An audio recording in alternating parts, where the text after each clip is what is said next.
Assalamualaikum warahmatullahi wabarakatuh. Innal hamdalillah nahmaduhu wa nasta'inuhu wa nastaghfiruh wa na'udzu billahi min syururi anfusina wa min sayyiati a'malina. Man yahdihillahu fala mudilla lahu wa man yudlil fala hadiyalah. Asyhadu an la ilaha illallah wahdahu la syarikalah wa asyhadu anna Muhammadan 'abduhu wa rasuluh. Ya ayyuhalladzina amanu taqullaha haqqa tuqatih wa la tamutunna illa wa antum muslimun. Ya ayuhan nasu taqu rabbakumul ladzi khalaqakum min nafsin wahidah wa khalaqa minha zawjaha wa batha minhuma rijalan katsiran wa nisaa'a wattaqullaha alladzi tasaaluna bihi wal arham innallaha kana 'alaikum raqiba. Ya ayyuhalladzina amanu taqullaha wa qulu qawlan sadida yuslih lakum a'malakum wa yaghfir lakum dhunubakum wa may yuti'illaha wa rasulahu faqad faza fawzan 'azima. Wa ba'd. Saudaraku yang Allah muliakan, tidak ada kata yang pantas untuk kita ucapkan pada pagi hari ini kecuali bersyukur kepada Allah atas segala nikmat dan karunia yang Allah berikan kepada kita. Nikmat yang sangat besar, khususnya nikmat iman, nikmat Islam, nikmat kesempatan menikmati Ramadan sampai hari ini, dan nikmat taufik dan hidayah untuk bisa menuntut ilmu dan menambah ilmu kita, karena ilmu adalah kunci keberhasilan kita di dunia dan di akhirat. Dan kita meminta kepada Allah ilmu yang bermanfaat, dan semoga Allah lindungi kita dari ilmu yang tidak bermanfaat. Allahumma inna nas'aluka ilman nafi'a wa na'udzubika min ilmin la yanfa'. Ya Allah, berikanlah kami ilmu yang bermanfaat dan jauhkanlah kami dari ilmu, atau lindungilah kami dari ilmu yang tidak bermanfaat. Dan kita meminta kepada Allah Subhanahu wa taala untuk memudahkan segala urusan kita. Allahumma la sahla illa ma ja'altahu sahla wa anta taj'alul hazna idza syi'ta sahla. Ya Allah, tidak ada kemudahan kecuali apa yang Engkau buat mudah. Dan sesulit apapun sesuatu, kalau Engkau buat mudah, maka semua akan menjadi mudah. Dan kita juga meminta kepada Allah Subhanahu wa taala agar memberikan husnul khatimah kepada seluruh saudara-saudara kita yang wafat di masa pandemi Covid ini maupun sebelumnya, dan apapun penyebab dan penyakitnya, semoga mereka mendapatkan husnul khatimah, amin ya rabbal alamin. Saudaraku yang Allah muliakan, kembali bersama Al-Imam An-Nawawi rahimahullahu ta'ala dengan Al-Imam Yahya bin Sharaf bin Murri bin Hasan bin Husain bin Muhammad Abu Zakaria, atau yang biasa dikenal dengan nama Al-Imam An-Nawawi, ulama kebanggaan kita semua, ulama yang sangat berjasa bagi diri kita, bagi keimanan kita, bagi akhlak kita, walaupun jarak yang sangat jauh memisahkan kita dengan beliau, tapi itulah keberkahan. Sejauh apapun jarak hidup kita dengan beliau, tetap kita mendapatkan manfaat besar dari ilmu beliau. Dan semoga Allah Subhanahu wa taala memberikan rahmatnya kepada beliau dan mengampuni segala khilaf beliau dan meninggikan derajat beliau, dan juga orang tua beliau, orang-orang yang beliau cintai, dan seluruh umat Islam dimanapun mereka berada. Dan semoga kita bisa beradab kepada beliau dan kepada seluruh para ulama, amin ya rabbal alamin. Dan hadirin Allah muliakan, kita sudah masuk ke atau menyelesaikan hadis Abu Hurairah, hadis yang ketujuh, walaupun kita tahu bersama beda cetakan, beda penomoran, dan itu hal yang biasa di dalam buku-buku para ulama. Kemarin kita sudah membahas hadis yang ketujuh, dan kita telah menjelaskan banyak hal dari hadis tersebut, dan banyak hal-hal penting yang kita bisa dapatkan dari sana. Dan intinya adalah pentingnya menjaga parameter kebaikan dan keburukan kita di dunia dan di akhirat, yaitu hati kita, karena itu yang dilihat oleh Allah sebagai parameter. Itu yang dilihat oleh Allah sebagai parameter. Dan niat ada di hati. Niat ada di hati, hadirin. Maka fokus kepada hati itu juga berarti fokus terhadap niat dan keikhlasan kita. Dan ketika hati kita baik, maka amal kita akan baik, lisan kita akan baik, dan tubuh kita dan jasad kita akan baik. Oleh karena itu Nabi mengatakan yang Allah lihat adalah hati kalian dan amal-amal kalian, sebagaimana hadis Muslim. Ini yang perlu kita camkan bersama-sama. Dan saya juga ingin menyampaikan bahwa kemarin ada salah pengucapan yang saya lakukan ketika kita membahas firman Allah Subhanahu wa taala, man amila salihan min dzakarin aw untha wa huwa mu'min falanuhyiyannahu hayatan thayyibah. Saya ucapkan An-Nahl ayat 98 dan yang tepat An-Nahl 97. Tolong dirubah di catatan kita, dan untuk video sudah dihapus alhamdulillah, dan saya rasa sudah diberikan catatan di bawah.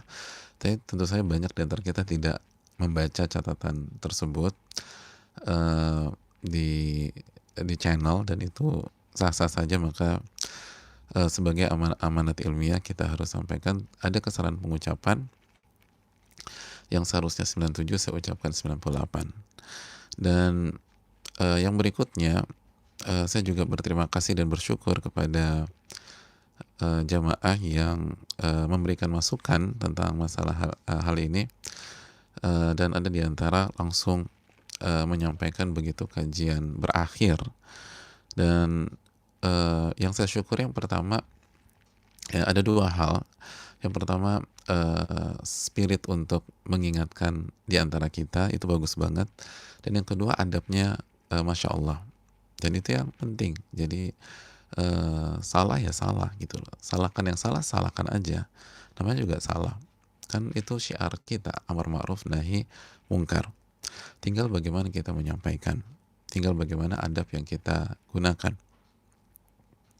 Ada salah satu beliau itu menyatakan, mohon maaf, saya udah cek, ternyata bukan 98 atau 97, tapi mungkin saya yang salah, mohon masukannya. Saya langsung balas, iya 97, emangnya saya ucapkan apa? 98. Jadi artinya adab yang sangat menarik dan adab yang sangat indah, dan disitulah yang salah satu ciri dari dunia ilmu, saling mengajak kepada kebaikan dan saling mengingatkan dan mengkoreksi jika ada kesalahan dengan cara yang bijak dan cara yang santun. Oleh karena itu jazakallahu khair atas masukannya. Dan sebagaimana Umar mengatakan, rahimallahu mra'an ahda ilayya uyubi, semoga Allah merahmati orang yang menyampaikan aib-aibku atau kesalahanku, maka semoga yang memberikan masukan dan koreksi pada kekeliruan kemarin dirahmati oleh Allah Subhanahu wa taala. Dan terakhir sebelum kita masuk, dan ini menunjukkan bahwa memang benar kata Nabi SAW, kullu bani adam khata' wa khairul khata'ina tawwabun, yang semua anak Adam pasti banyak melakukan kesalahan, dan yang terbaik di antara mereka yang paling banyak bertobat kepada Allah Subhanahu wa taala. Dan ini menarik karena bagi kita yang sudah cukup lama belajar bareng, bahwa surat An-Nahl 97 bukan ayat yang baru dan bukan ayat yang jarang kita sebutkan. Sering sekali kita sampaikan ayat ini. Man amila amalan man amila salihan min dzakarin aw untha wa huwa mu'min falanuhyiyannahu hayatan thayyibah. Itu sering sekali kita sampaikan. Tapi tetap aja manusia adalah manusia. Jadi ini bukan ayat yang baru kita angkat atau baru kita sampaikan, ini ayat yang sering banget disampaikan. Tapi namanya juga manusia, dan kita banyak lalai dan banyak kekeliruan dan salah mengucapkan di ayat tersebut. Oleh karena itu ini yang perlu disampaikan sebelum kita masuk ke ayat ke-8. Tolong dibetulkan, tolong dikoreksi, diganti lagi kalau catatannya itu An-Nahl 97. Ya, dan semoga Allah mengampuni segala khilaf dan kesalahan kita, dan semoga Allah memberikan pahala kepada semua pihak yang berusaha saling menasihati di atas kebenaran dan kesabaran. Jazakumullah khairan katsira. Saudaraku yang Allah muliakan, kita masuk ke ayat ke-8. hadis ya, bukan ayat. Salah lagi ternyata. Subhanallah. Baru mengkoreksi kesalahan ternyata salah lagi. Hadis yang ke-8. Hadis Abu Musa Al-Asy'ari. Berkata Imam Nawawi rahimahullah ta'ala, semoga Allah merahmati beliau, mengampuni segala khilaf beliau, dan meninggikan derajat beliau. Dan begitu juga semoga Allah memberikan rahmatnya kepada orang tua beliau, seluruh orang yang beliau cintai, dan seluruh umat Islam dimanapun berada. Wa'an Abi Musa Abdullah bin Qais Al-Asy'ari radhiyallahu ta'ala anhu, dari Abu Musa atau Abi Musa tergantung penempatannya, dari Abi Musa Al-Asy'ari atau Abdullah bin Qais Al-Asy'ari radhiyallahu ta'ala an, beliau menyampaikan, su'ila Rasulullah sallallahu alaihi wasallam, suatu ketika Nabi SAW ditanya, anir rajuli yuqatilu syaja'ah, tentang seseorang yang berperang berperan dengan motif keberaniannya, unjuk keberanian, wa yuqatilu hamiyah, dan Nabi juga ditanya tentang seseorang yang berperang dengan motif fanatisme golongan, wa yuqatilu riya'a, dan Nabi juga ditanya tentang seseorang yang berperang dengan motif ingin dipuji oleh manusia. Ayu dzalika fi sabilillah, yang mana yang berada di jalan Allah Subhanahu wa taala? Yang mana yang berada di jalan Allah Subhanahu wa taala? Kita sering banget menyampaikan ini fi sabilillah. Kita harus fi sabilillah. Fi sabilillah. Artinya di jalan Allah. Nah, Nabi ditanya dari sampel-sampel di atas, itu yang mana sih yang ada di jalan Allah Subhanahu wa taala?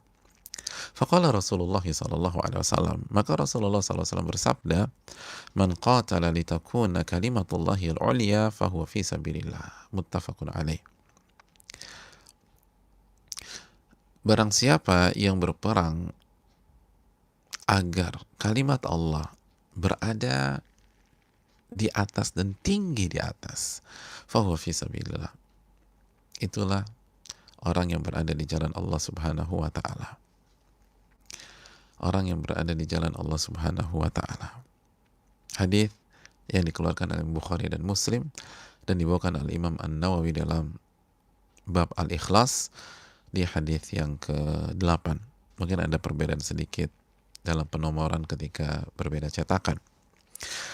Hadirin yang Allah muliakan, saudaraku yang semoga Allah jaga dan Allah rahmati. Sebagaimana biasa, kita harus kenalan dengan sahabat yang meriwayatkan hadis ini, karena mereka adalah generasi terbaik. Khairun nasi qarni, sebaik-baik manusia itu generasiku, kata Nabi SAW. Rugi banget kita nggak kenalan dengan orang-orang terbaik setelah era para nabi dan rasul.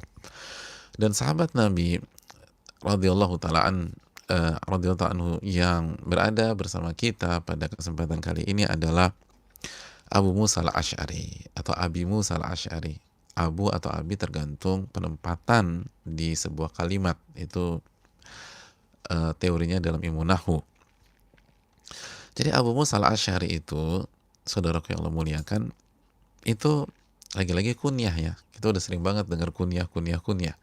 Dan saya rasa tidak perlu kita ulangi lagi. Nama aslinya adalah Abdullah bin Qais bin Sulaim. Abdullah bin Qais bin Sulaim. Sekali lagi, Abdullah bin Qais bin Sulaim. Dan kunyahnya adalah Abu Musa Al-Asy'ari. Dan kedua-duanya cukup terkenal. Jadi ada yang memanggil beliau Abu Musa, ada yang memanggil beliau Abdullah bin Qais. Jadi sama-sama populer, mau dari sisi kunyah maupun nama asli. Nah, Abu Musa Al-Asy'ari itu datang ke Mekah dan beliau masuk Islam. Lalu setelah itu beliau kembali ke kaumnya ke Yaman. Beliau kembali ke Yaman. Lalu singkat cerita, beliau akhirnya hijrah ke Ethiopia. hijrah ke Ethiopia, berada di sana, dan dari sana beliau berhijrah ke Madinah dan datang ke Nabi SAW setelah pembukaan Khaybar. Dan beliau sampaikan ke rombongan, dan Abu Musa al-Asy'ari ada di dalam rombongan tersebut, lakumul hijrah marratain, kalian mendapatkan pahala 2 hijrah, atau kalian telah berhijrah 2 kali. Kalian telah berhijrah 2 kali dan mendapatkan pahala hijrah 2 kali. Hijratukum ilal Habasyah, yang pertama hijrah kalian ke Ethiopia, ke Habasyah, wa hijratukum ilal Madinah, dan yang kedua hijrah kalian ke kota Madinah. Jadi beliau adalah sosok yang mendapatkan pahala 2 hijrah. Itu pahala yang sangat presisius. 1 hijrah aja luar biasa. 1 hijrah saja itu udah sangat luar biasa, apalagi ini 2. Dan ada cukup banyak para sahabat yang mendapatkan 2 hijrah. Mungkin ada waktunya kita bercerita tentang masalah itu, insyaallah ta'ala. Dan hadirin yang Allah muliakan, dan beliau berjuang bersama Nabi di cukup banyak jihad dan peperangan. Di antaranya beliau juga ikut di Ghazwatul Autas. Ghazwah atau peperangan Autas itu setelah perang Hunain. Dan hadirin yang Allah muliakan, beliau mendapatkan doa khusus dari Nabi kita SAW. Dalam hadis Bukhari Muslim, Nabi mendoakan, Allahumma gfir li Abdillahi bin Qais dzanbah, ya Allah ampunilah dosa dan khilafnya Abdullah bin Qais, Abu Musa. Didoakan langsung. Wa adkhilhu yaumal qiyamah madkhalan karima, dan masukkanlah beliau di hari kiamat ke dalam surga. Subhanallah, ini sosok langsung dapat doa dari Nabi SAW. Dan beliau, Nabi SAW utus bersama Mu'adz bin Jabal ke Yaman. Diutus bersama Mu'adz bin Jabal ke Yaman. Lalu juga beliau diminta oleh Umar bin Khattab radhiyallahu memimpin Basrah. Basrah itu di Irak ya. Pemimpin Basrah. Lalu di zaman Uthman bin Affan, itu beliau dicopot, dan biasa di zaman sahabat itu biasa dijadikan pemimpin sebuah wilayah atau gubernur terus nanti dicopot lagi, itu biasa. Itu hal yang biasa, dan kita sudah sebutkan tentang Sa'ad bin Abi Waqqas dan lain-lain. Dan mereka nggak baper, nggak tersinggung sekali, biasa aja, karena mereka tahu ini cuma amanat aja, cuma ujian. Jadi ditunjuk dijalanin, kalau enggak. Lalu ketika diturunkan oleh Uthman, beliau di masa Uthman, beliau pergi ke Kufah dalam rangka mengajarkan dan mendidik mereka dengan ilmu. Yufaqihun nas wa yu'allimuhum. Udah pergi ke Kufah. Jadi udah pindah dari satu amanat ke amanat lain. Pindah dari satu tugas ke tugas lain gitu loh. Sama kayak misalnya kita hari-hari ini udah diberhentikan kan. Nah ini diberhentikan juga. Nggak usah down, diberhentikan. Udah pindah aja yang lain gitu loh. Hidup jalan terus. Allah masih kasih kita kehidupan, Allah masih kasih kita umur, nggak usah terpuruk, dicopot, ya udah pindah aja. Cari apa bidang yang kita mampu, apa skill yang kita punya. Nggak usah baper, nggak usah marah-marah, nggak usah sumpah serapah bos kita dan seterusnya. Tapi pesangon saya nggak dibayar, nggak ada istilahnya hak kita diambil orang, saudaraku. Kalau mereka nggak kasih di dunia, mereka akan kasih di akhirat. Dan di akhirat lebih menguntungkan. Walaupun kalau mereka kasih nggak usah kita tolak. Enggak, gue maunya di akhirat. Enggak, udah terima aja, dia mau kasih gitu loh. Jadi saudaraku yang Allah muliakan, lihat dicopot sama Uthman, udah nggak down, nggak depresi. Kita ke Kufah aja. Kufah mendidik dan mengajar manusia bermanfaat. Lihat bagaimana jadi orang bermanfaat. Terus karena ya namanya juga Abu Musa ya, orang sahabat besar dan dipercaya sama Nabi untuk diutus ke Yaman bersama Mu'adz bin Jabal dalam rangka berdakwah. Ini dai-nya Nabi SAW. Nabi yang percaya utus ke Yaman bersama Mu'adz bin Jabal. Dai apa eh, tim dakwahnya Nabi SAW. Pasti bayangkan di zaman sahabat, bayangkan ilmunya kayak apa. Udah ke Kufah mendidik manusia, mengajarkan manusia, dan orang tuh senang, masya Allah. Siapa yang gak senang dididik sama orang sekali Abu Musa al-Asy'ari. Hatta talaba ahluha min Uthman an yuwalliyahu alaihim fawallah. Karena senang akhirnya warga Kufah request kepada Uthman bin Affan agar menjadikan Abu Musa sebagai pemimpin mereka. Udah, untuk megang Kufah, jadi gubernur misalnya bahasa kita sekarang. Maka Uthman kembali mengangkat Abu Musa al-Asy'ari. Kembali mengangkat Abu Musa al-Asy'ari. Itulah kehidupan. Dicopot, terus pergi ke sana, terbukti kan kita bermanfaat, naik lagi. Itu yang harus kita lakukan pada saat ini. Bagaimana bermanfaat bagi orang? Bagaimana bermanfaat bagi orang? Bagaimana bermanfaat bagi orang? Ketika Allah lihat kita berjuang untuk menjadi orang yang bermanfaat di tengah-tengah pandemi ini, di tengah-tengah kesulitan, maka nanti Allah angkat lagi. Allah angkat lagi. Ahabbun nasi ilallah anfa'uhum linnas, dalam hadis Tabrani. Orang yang paling Allah cintai diantaranya, salah satu ciri-cirinya adalah anfa'uhum linnas, yang paling bermanfaat bagi manusia, yang paling bermanfaat. Coba kalau Abu Musa terpuruk, kalau enggak, aku tersinggung nih, aku baper nih. Masa di zaman Umar aku dipercaya, di zaman Uthman justru dicopot? Kan hebatan Umar daripada Uthman. Kan gitu logikanya. Kan utamanya lebih tinggi Umar daripada Uthman. Udah. Aku mau ngambek aja. Ya udah, saya nggak pindah. Tetap bermanfaat. Makanya kan banyak sirah para ulama ketika diusir di sebuah negeri, udah pindah. Lalu kasih manfaat lagi ke manusia. Nggak berlarut-larut. Dan itu hal biasa dalam kehidupan.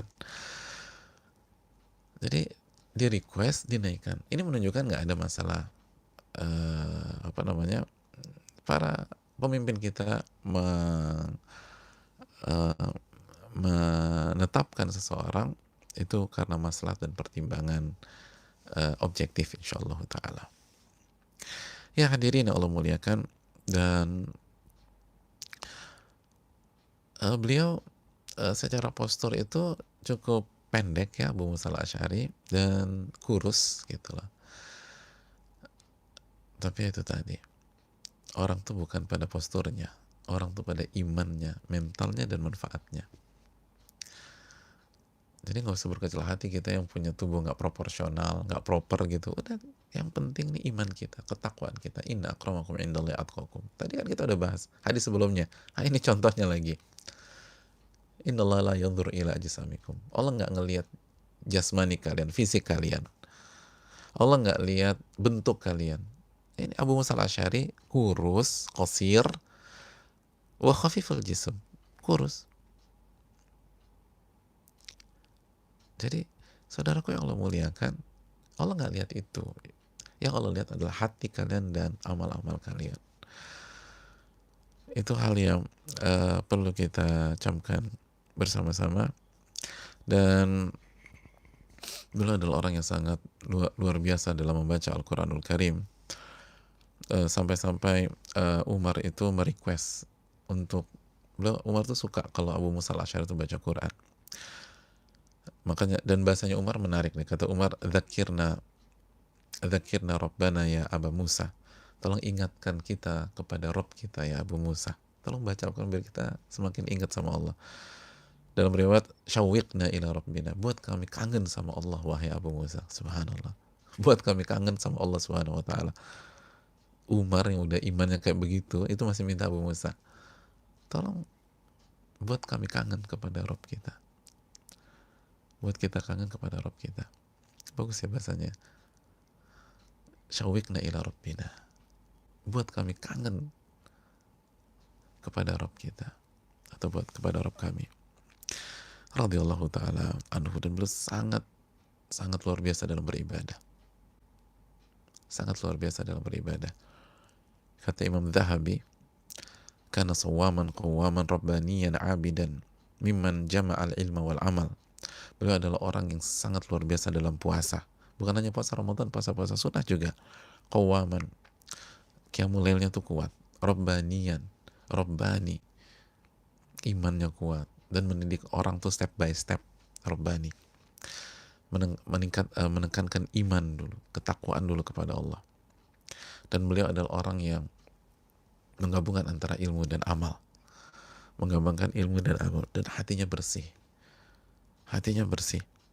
Kata Imam Zahabi, wasalamat sadar, itu hatinya tuh pelong aja sama orang, nggak ada hasad, nggak ada dengki, nggak ada iri, nggak ada marah. Hatinya tuh bersih aja sama orang, nggak ada segala macam. Dan menarik, lam tughayyirhul imarah, dan kekuasaan itu nggak merubah jati diri beliau, nggak merubah mental beliau, nggak merubah ketawaduan beliau, nggak merubah hati beliau. Kekuasaan itu nggak merubah. Padahal kita tahu beliau megang beberapa tempat. Tadi kita sampaikan beliau jadi gubernur di Basrah, di Kufah. Tapi ya Abu Musa adalah Abu Musa gitu loh. Abu Musa adalah Abu Musa. Tidak membuat dia berubah. Tidak membuat beliau berubah. Tetap Abu Musa yang dulu. Dan itu nggak mudah. Apalagi jadi pemimpin dan memegang sebuah wilayah. Itulah mengapa beliau ditunjuk sebagai da'i oleh Nabi SAW. Dan beliau wafat tahun 44 Hijriah. Ada yang mengatakan di Kufah, ada yang mengatakan di Madinah. Wallahu ta'ala bishawab. Dan ada sebagian khilaf juga di tahun wafat beliau. Tapi banyak yang mengatakan 44 Hijriah. Itulah Abu Musa al-Asy'ari, jamaah. Itulah Abu Musa al-Asy'ari. Oke, kita lanjutkan pelajaran yang bisa kita petik dari hadis ini.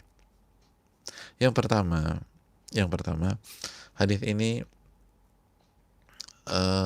memberikan pelajaran kepada kita tentang pentingnya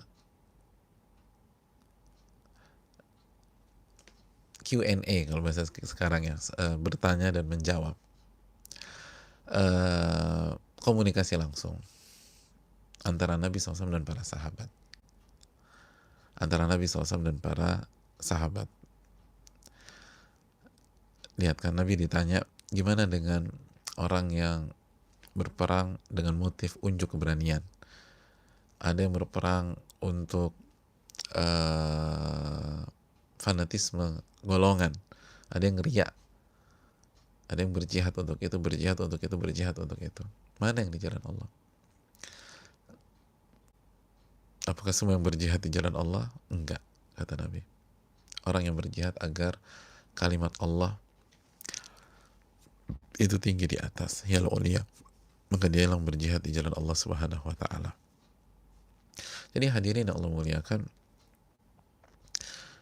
ini menunjukkan ada komunikasi, ada pertanyaan yang disampaikan, ada jawaban dari Nabi SAW. Jadi ini penting, soal wal jawab itu penting untuk kehidupan kita, karena kita masuk makhluk sosial, perlu ada komunikasi langsung dua arah seperti ini. Itu yang dijelaskan para ulama. Lalu pelajaran yang berikutnya, hadis ini juga memberikan pelajaran kepada kita bahwa sekali lagi para sahabat itu nggak malu bertanya. Begitu ada kesempatan tanya.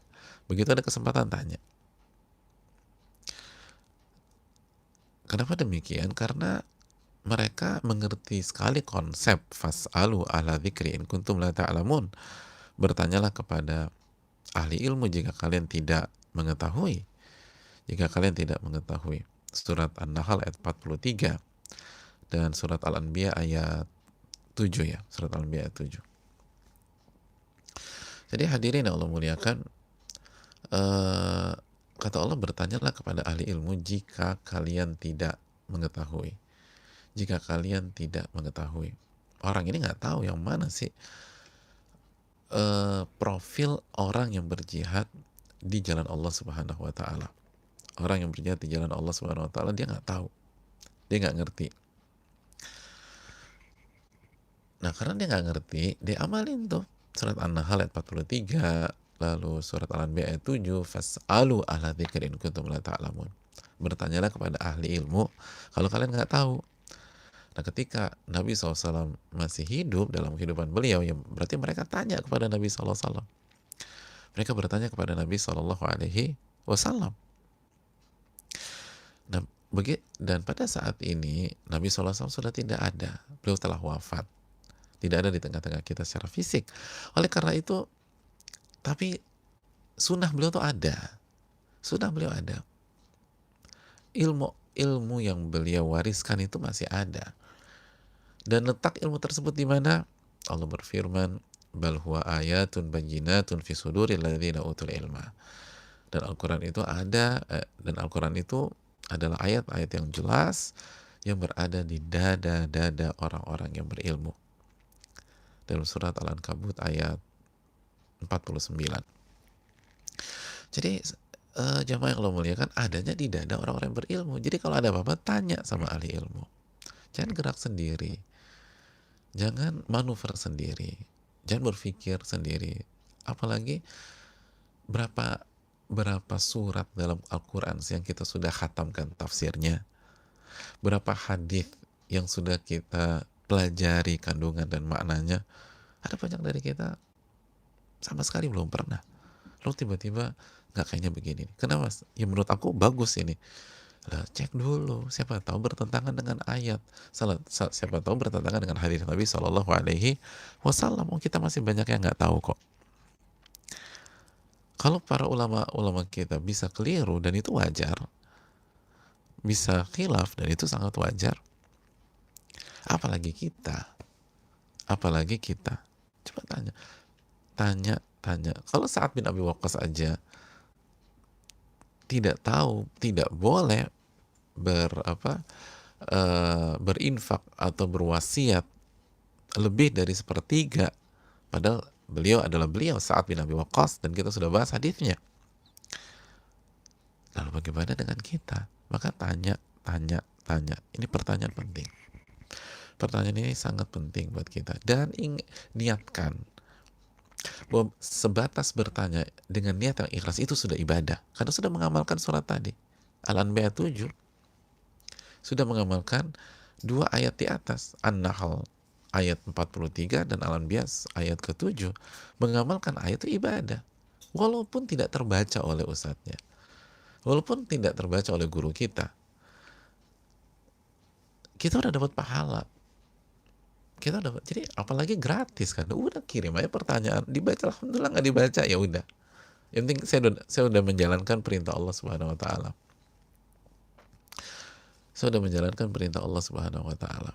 Dan ketika pertanyaan kita nggak dibaca atau tidak terbaca, mungkin yang lebih tepatnya tidak terbaca, lalu kita bersabar, kita dapat pahala bersabar.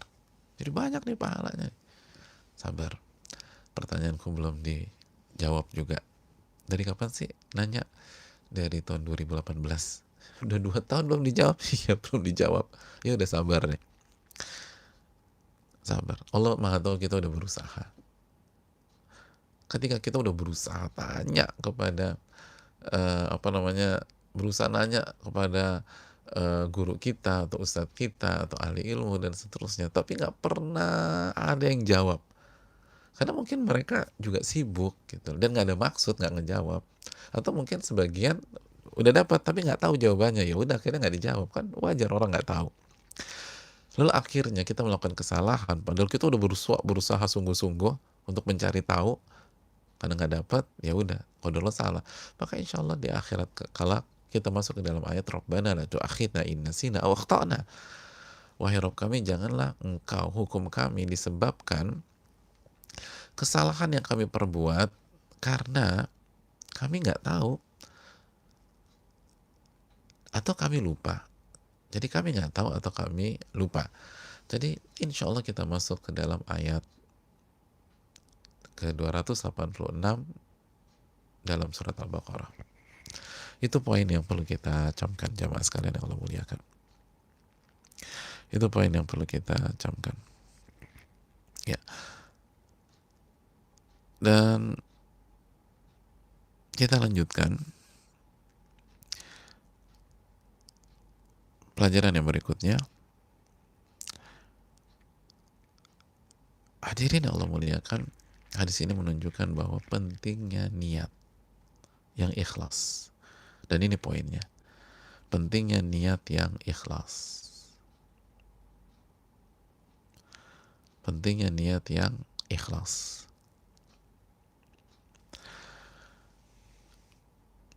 Hadirin yang Allah muliakan, jangan pernah meremehkan dan jangan pernah menganggap gampang menghadirkan niat yang ikhlas dalam sebuah amalan. Dan jangan pernah berpikir ketika amalannya besar pasti orang itu ikhlas. Ketika amalannya beresiko pasti orang itu ikhlas. Oh, gue yakin banget dia ikhlas. Kenapa tuh? Nggak mungkin lah, dia udah pertaruhkan semuanya. Nggak mungkin ada orang yang bisa pertaruhkan semuanya kecuali orang yang ikhlas. Oh, belum tentu. Belum tentu. Belum tentu. Bukankah hadis pertama kita, Nabi SAW berbicara tentang hijrah, dan hijrah meninggalkan semuanya waktu itu dari Mekah. Meninggalkan semuanya, seluruh harta ditinggalkan. Properti di Mekah ditinggalkan. Harta ditinggalkan, properti ditinggalkan, hewan ternak ditinggalkan. Tapi Nabi mengatakan, "Faman kanat hijratuhu ilallahi wa rasulih, fa hijratuhu ilallahi wa rasulih." Barang siapa yang hijrahnya untuk Allah dan Rasulnya, maka ia akan mendapatkan Allah dan Rasulnya.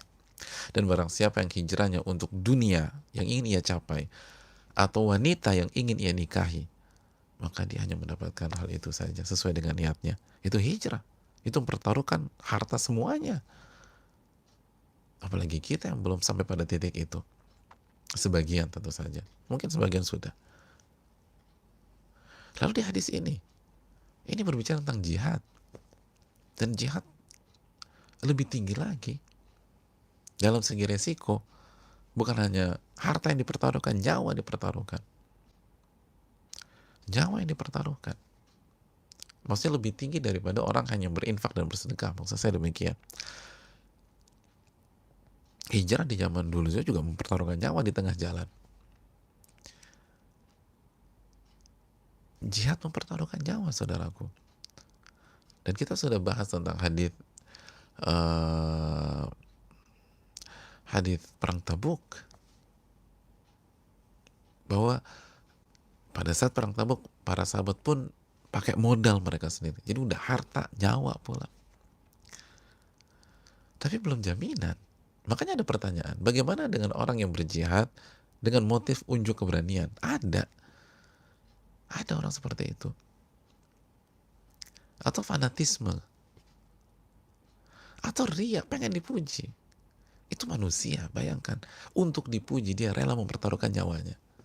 Untuk dipuji, dia rela mempertaruhkan nyawanya.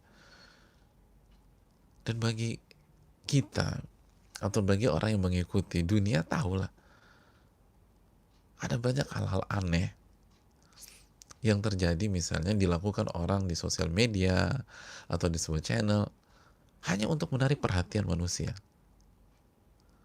Hanya untuk menarik perhatian manusia. Dan dia rela mempertaruhkan banyak hal. Bahkan nyawanya sendiri dipertaruhkan. Hanya untuk dipuji.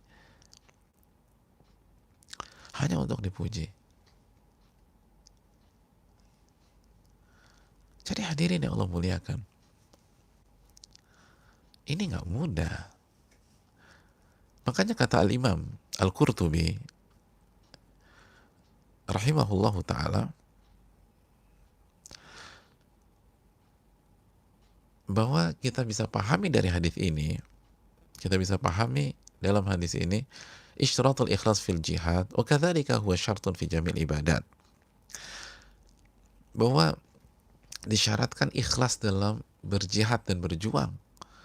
Dan begitu juga ini adalah syarat diterimanya amal untuk seluruh ibadah-ibadah, untuk seluruh ibadah-ibadah. Jadi hadirin Allah muliakan,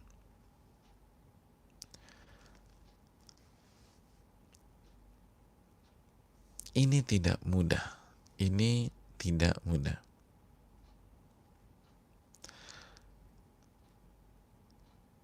Ini sulit.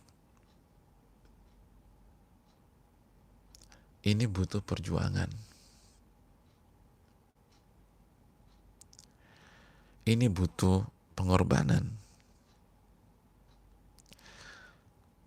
Dan gak gampang mengklaim ikhlas. Tidak gampang mengklaim ikhlas. Dan banyak para ulama itu gak berani. Hadirin yang Allah muliakan. Kita ambil contoh misalnya.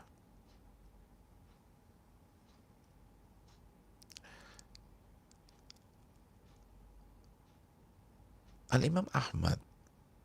Al-Imam Ahmad. Itu pernah ditanya, engkau belajar, membuat karya dan seterusnya, begitu ya. Itu ikhlas gak sih?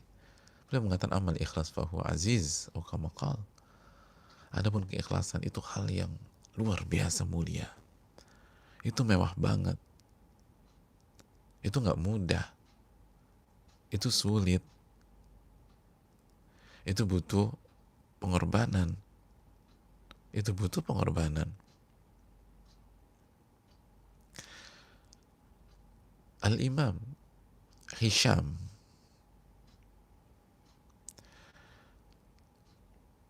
Distiwai, sebagaimana dijelaskan Mudzahabi dalam Syiar, ini salah satu ulama klasik besar, beliau sampai mengatakan, wallahi, demi Allah, ma astati an aqula anni dhahabtu yawman qad atlubul hadith uridu bihi wajah Allah.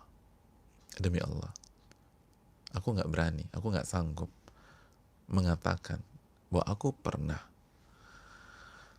berangkat untuk menuntut ilmu hadis, menuntut hadis-hadis atau mempelajari hadis-hadis Nabi SAW satu hari saja ikhlas karena Allah Subhanahu Wa Taala, mengharapkan wajah Allah.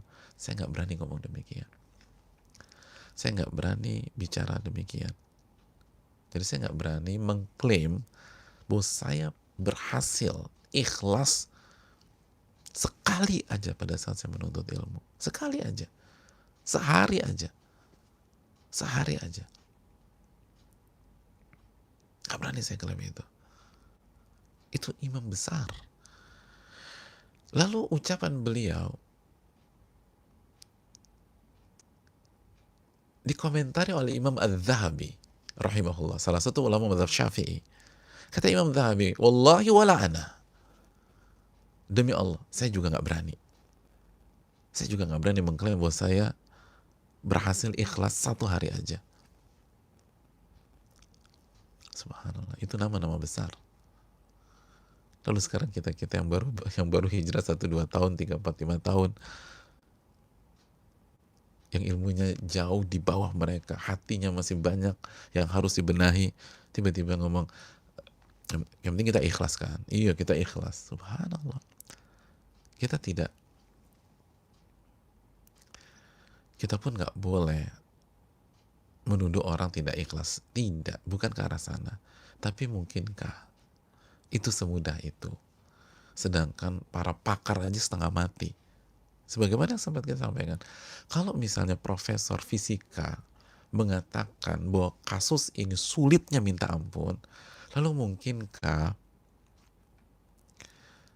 anak SMA atau SMP yang baru belajar fisika beberapa saat mengatakan bahwa masalah ini mudah atau soal ini gampang, dan dikatakan, kalau itu gue bisa. Ini guru-guru besar, profesor terbaiknya mengatakan ini soal susahnya minta ampun, ini soal ribetnya minta ampun. Mungkinkah? Atau misalnya kalau Einstein bilang susah, Galileo bilang susah, Stephen Hawking bilang susah, mungkinkah Anda bilang gampang? Atau Anda klaim ini gampang mengklaim tentang hal tersebut? Ini nama-nama besar udah bilang susah. Saya nggak berani mengklaim saya pernah sehari aja menuntut ilmu ikhlas karena mengharapkan wajah Allah. Lalu di komentar Imam Zahabi, saya juga sama. Demi Allah saya juga. pakai bersumpah lagi, wallahi wala ana, saya nggak berani. Kita tahu sumpah itu nggak main-main. Kan itu tadi, kalau berjihad saja yang mempertaruhkan nyawa, manusia tuh bisa niatnya melenceng, niatnya bukan karena Allah. Apalagi kalau kita nggak sampai mempertaruhkan nyawa.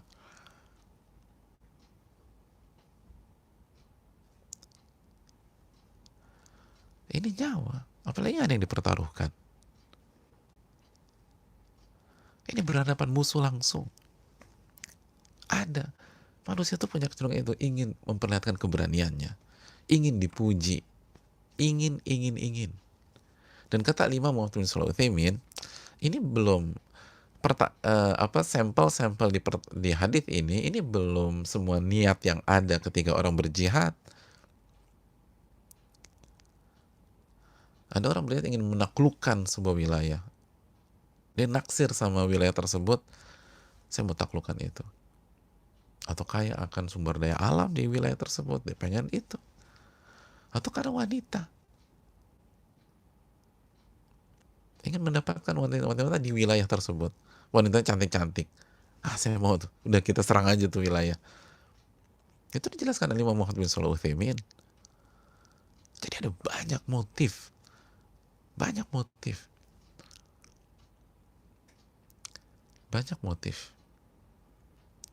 Oleh karena ini yang perlu kita camkan ketika berjihad yang syar'i, yang benar.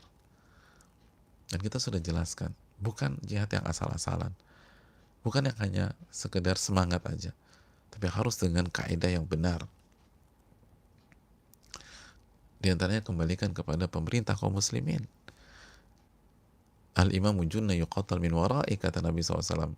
Pemimpin itu adalah perisai, orang itu berjuang, berjihad atau berperang di belakang beliau tersebut. Dan intinya, kalau dalam berjuang atau berjihad saja, banyak yang tidak ikhlas. Banyak yang tidak meniatkan mencari wajah Allah, agar kalimat Allah yang ada di atas. Lalu bagaimana yang lain? Yang gak ada resikonya.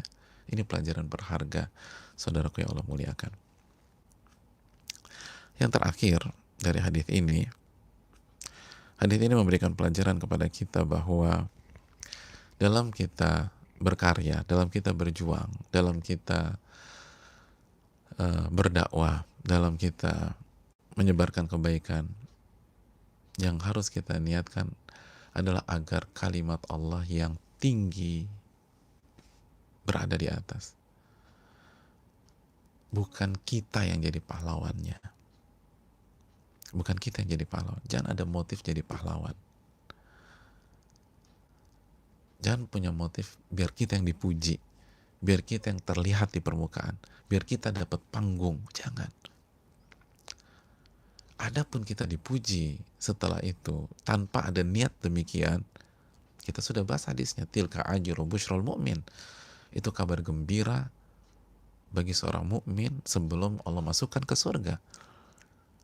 Terapkan apa yang diterapkan Imam Nawawi. Nggak suka dipuji, nggak suka dapat gelar beliau, tapi tetap aja dikasih gelar sama para ulama, dan tetap aja kita muji. Sampai hari ini kita puji beliau, walaupun kalau beliau nggak suka.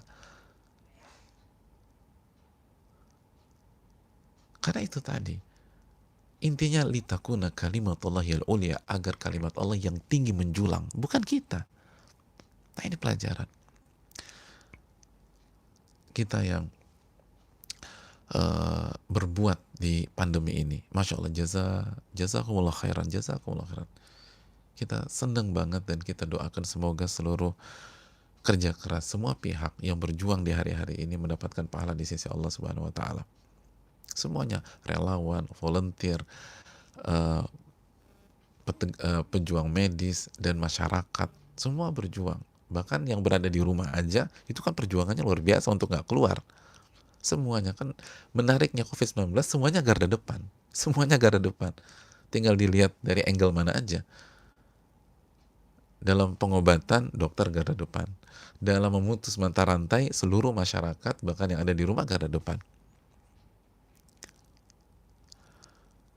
Nah, ketika kita itu niatkan agar kalimat Allah yang tinggi menjulang, bukan kita yang jadi pahlawan, kita yang jadi hero, kita yang tinggi, bukan. Ketika kita mengobati pasien-pasien, bukan agar kita yang dilihat sebagai pahlawannya, tapi agar kita niatkan mencari wajah Allah dan kalimat Allah yang tinggi. Allah yang kita agungkan, Allah yang kita sembah dan peribadati, bukan diri kita. Bukan diri kita.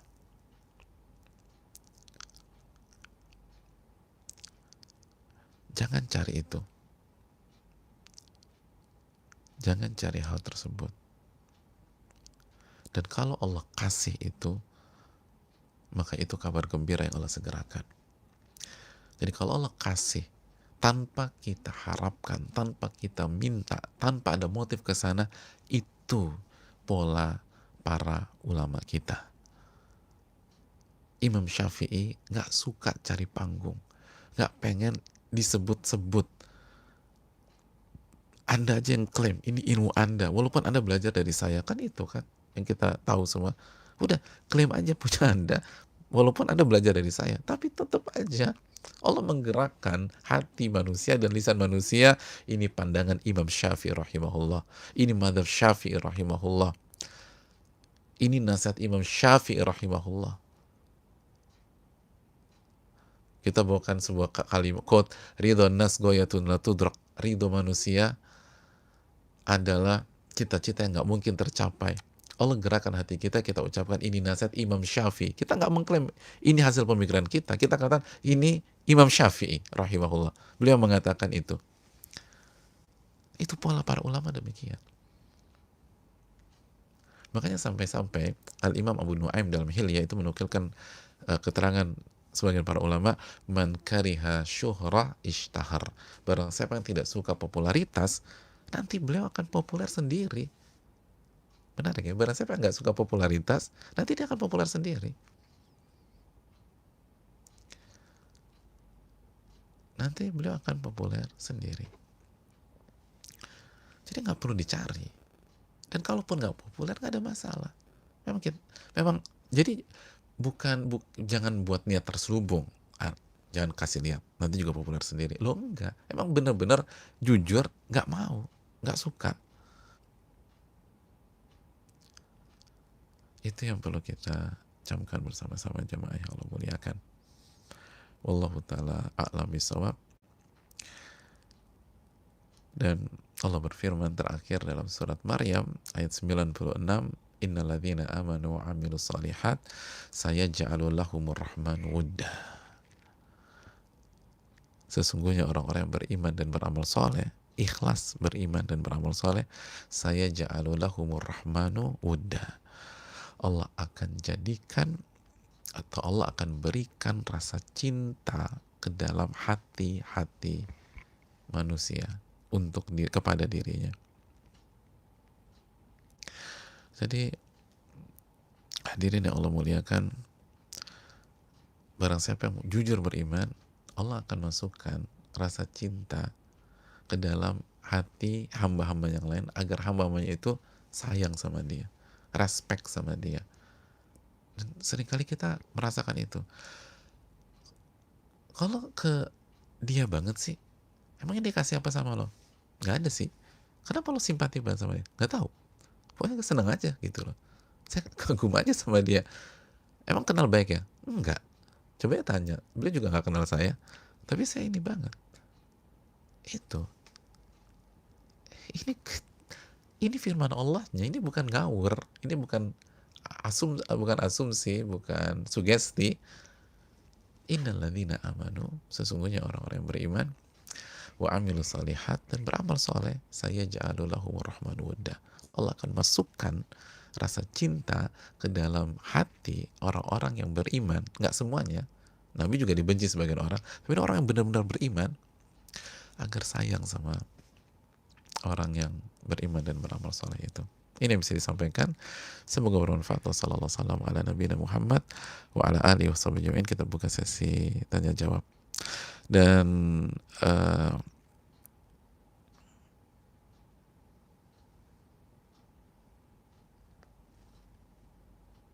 ya, pertanyaan.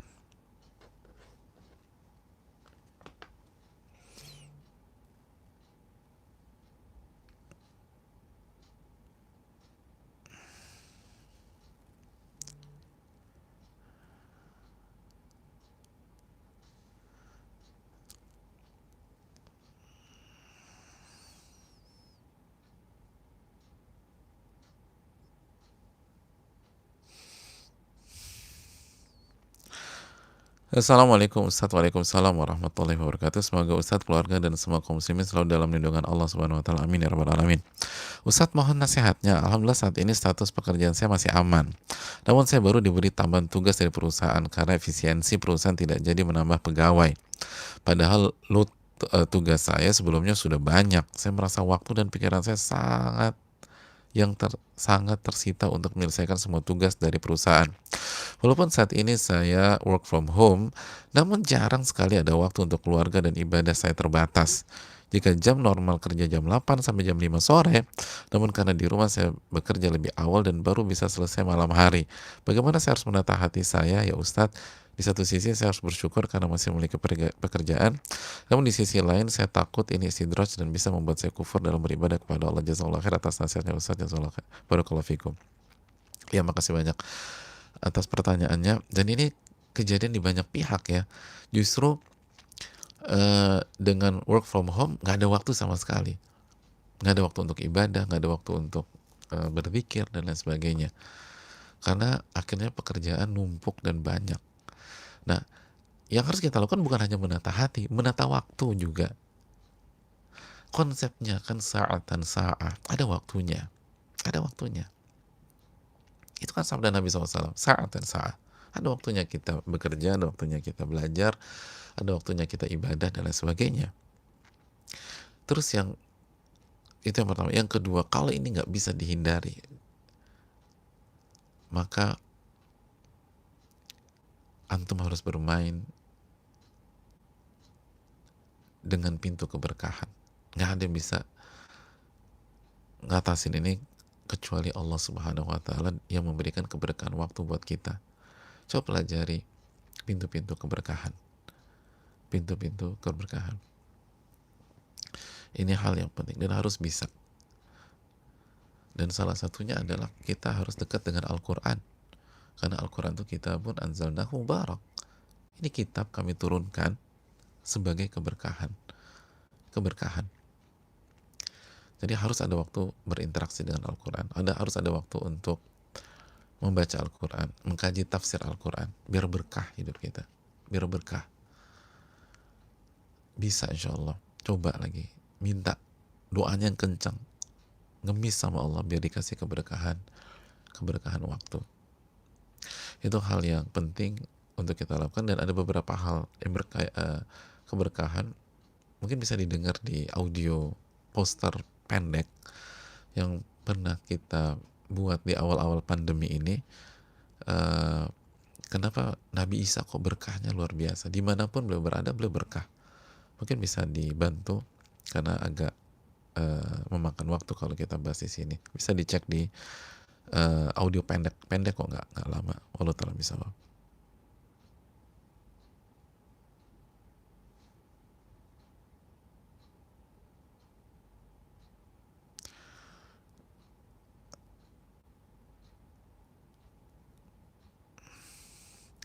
Assalamualaikum warahmatullahi wabarakatuh. Ustaz, waalaikumsalam warahmatullahi wabarakatuh. Semoga Ustaz dan kita semua selalu mendapatkan ampunan dan keberkahan dari Allah Subhanahu wa taala. Amin ya rabbal alamin. Ustaz, bagaimanakah cara menghadirkan niat pada setiap amal kita? Jazakallahu khairan. Niat itu adalah al-qasdu, kita sudah bahas. Itu keinginan, motif, tujuan, dan ada di hati. Dan sekali lagi kita sudah jelaskan ucapan Mu'adz pada pertemuan yang lalu bahwa hendaknya kita menghadirkan niat pada saat kita tidur dan pada saat kita beraktivitas, agar semua itu melahirkan pahala, agar semua itu melahirkan pahala. Dan memang harus pelan-pelan gitu loh, harus pelan-pelan, dan niatkan mencari wajah Allah Subhanahu wa taala, mencari wajah Allah Subhanahu wa taala. Dan kalau ini kegiatan sehari-hari, maka niatkan sebagai penunjang taat kepada Allah, supporting beribadah kepada Allah, maka kita akan dapat pahala ibadah, insya Allah taala. Jadi kalau ini adalah sebuah ibadah yang clear, ibadah seperti sholat, menuntut ilmu, dan seterusnya, niatkan mencari wajah Allah. Kalau ini aktivitas sehari-hari seperti ngepel, nyapu, bekerja, dan seterusnya, niatkan ini sebagai sarana dan penunjang kita beribadah kepada Allah Subhanahu wa taala. Wallahu taala alam bisawab. Ya, mungkin itu. Ada pertanyaan, Ustadz, bagaimana caranya agar hari ini selalu bergantung kepada Allah? Hati kali ya. Hati ini selalu bergantung kepada Allah. Saudaraku yang Allah muliakan, pertanyaan-pertanyaan seperti ini itu nggak akan bisa dikerjakan dalam 1-2 hari. Kalau sekali lagi Al-Imam Muhammad bin Al-Munkadir menyatakan, saya memperjuangkan hati saya 40 tahun. Betul, bukan angka 40-nya, tapi itu sebagai tolak ukur aja. Ini berarti pekerjaan maraton. Dan kunci besarnya adalah ilmu. Lalu diamalkan pelan-pelan. Dan berkaitan dengan ini, ilmu yang harus ditekankan adalah ilmu tentang iman, ilmu tentang tauhid, ilmu tentang nama-nama dan sifat Allah Subhanahu wa taala. Kita nggak akan bergantung sama sebuah pihak kecuali kita yakin bahwa pihak itu punya kemampuan yang maha luar biasa, yang maha sempurna misalnya.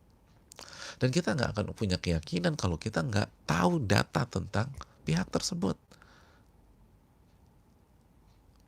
Maka pelajarilah tentang Allah Subhanahu wa ta'ala. Wallahu ta'ala alam, ini yang bisa disampaikan. Terima kasih banyak, dan insya Allah kita akan berjumpa lagi di nanti sore insya Allah. Dan ada pertanyaan kemarin ya, bagaimana dengan sebagian yang ikut kajian sore tapi bertepatan dengan waktu buka, misalnya di waktu Indonesia bagian tengah ya, atau bagian timur, dan ada perbedaan waktu. Fattaqullaha mastata'tum, bertakwalah kepada Allah semampu kalian. Jadi ya udah, nyimak aja sambil buka, jangan bukanya ditahan-tahan. Jadi silakan nyimak sambil buka, tapi usahakan konsentrasi. Dan memang kalau harus salat maghrib, ya udah salat maghrib dulu. Nanti bisa dilihat sedikit rekamannya kalau sudah lewat. Tapi intinya silakan ikut sambil buka, dan insya Allah tidak menyalahi adab insya Allah ta'ala, karena memang harus berbuka, dan itu sunnah Nabi SAW juga. Ya, makasih banyak. Subhanakallahumma wa bihamdika, asyhadu an la ilaha illa anta, astaghfiruka wa atubu ilaik. Assalamualaikum warahmatullahi wabarakatuh.